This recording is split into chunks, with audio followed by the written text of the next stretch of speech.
What do you need to know about the B2 first speaking test? And what do you need to do in the exam to get a good mark? In this series of videos, we're going to show you what to do and what not to do to get a good mark.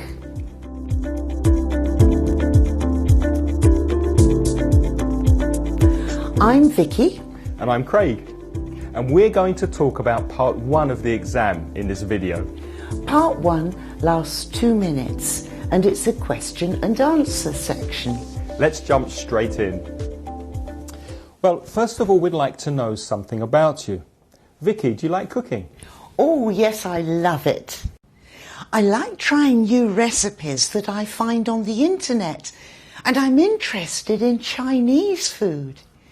I made some dumplings last week and they came out great. Thank you, Vicky. Jay, do you often use the internet? No. Why not? Because no one ever answers my emails. Thank you, Jay. Vicky, do you like going to parties? I do, and I love having parties too. We often invite friends over, and then sometimes we play party games. We had one last week. Thank you, Vicky. Jay, what did you do on your last birthday? Oh, the laundry. Why? Because my clothes were dirty. Thank you.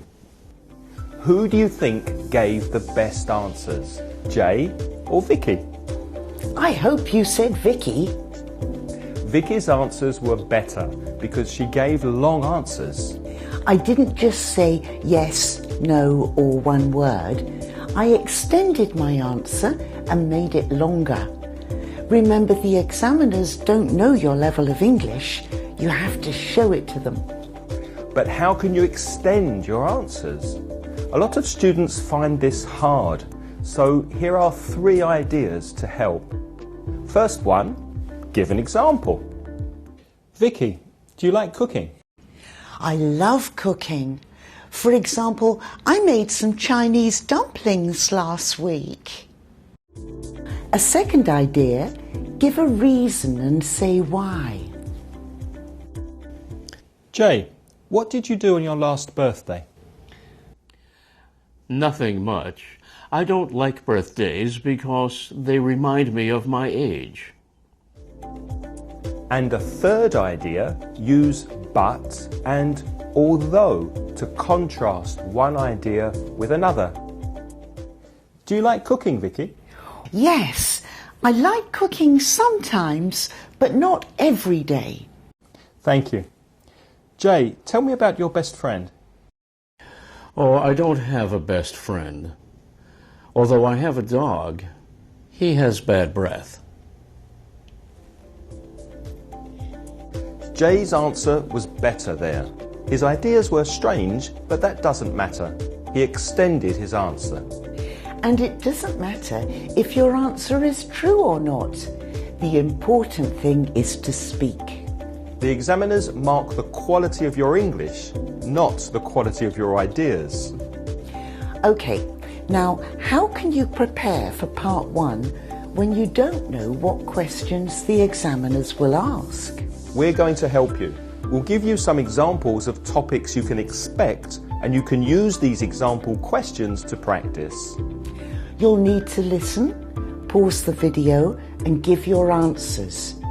Don't forget to extend your answers, so make them longer.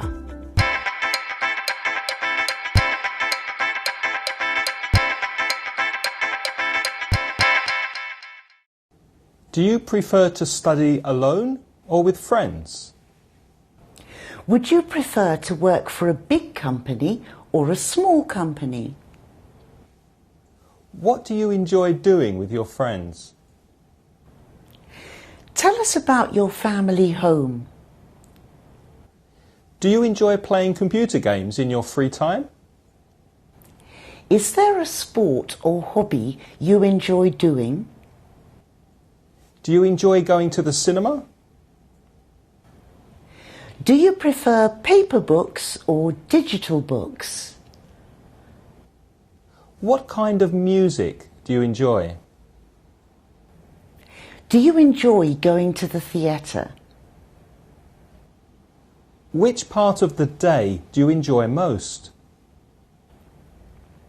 What do you usually do at weekends? Did you go anywhere interesting last weekend? Do you have any plans for the summer? Are you going to go on holiday this year? Do you enjoy long journeys? One more thing before we stop. Did you notice the tenses in those questions? A lot were asking about the present, but some were about the past and some were about the future. This means that when you answer, you have to be careful to use the right tense. And sometimes the questions might be conditionals too. For example, Vicky, which country would you most like to visit in the future? oh, Egypt. I've always wanted to go to Egypt to see the pyramids. Thank you. Jay, if you could learn a new skill, what would you choose to do? I'd like to learn Morse code. Why? I'd like to communicate with aliens. So you've got to listen hard to the questions and then use the right tense in your reply. Great! So that's part 1 of the speaking exam. Make sure you're subscribed to this channel so you don't miss the video on part 2. And share this video with a friend if you've enjoyed it.